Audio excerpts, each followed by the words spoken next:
Welcome to our training today.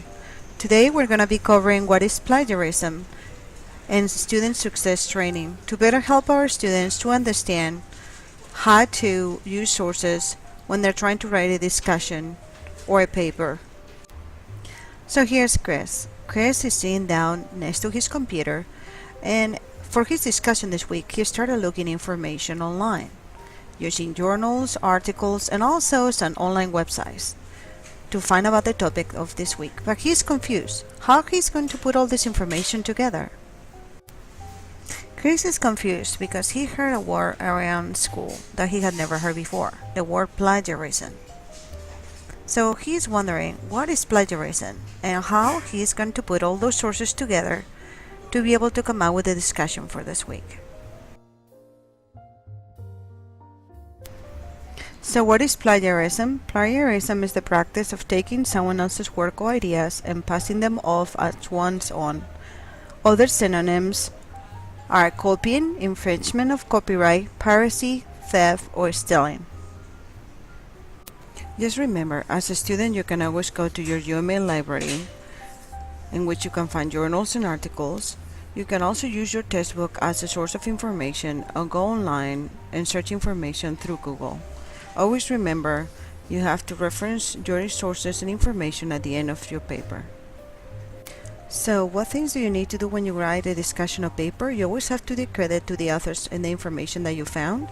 Use a formatting such as APA 6th edition or whatever was given by your professor. Reference your sources at the end of the paper and always paraphrase the information that you found.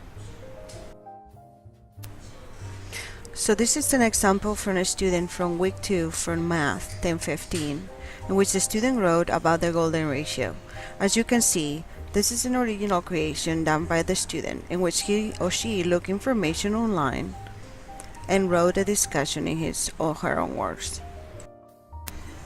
As you can see, the following information from Shakespeare Hamlet has been copied from the student when he did his paper, and the instructor has underlined all the information that was exactly the same than the original artwork by Shakespeare.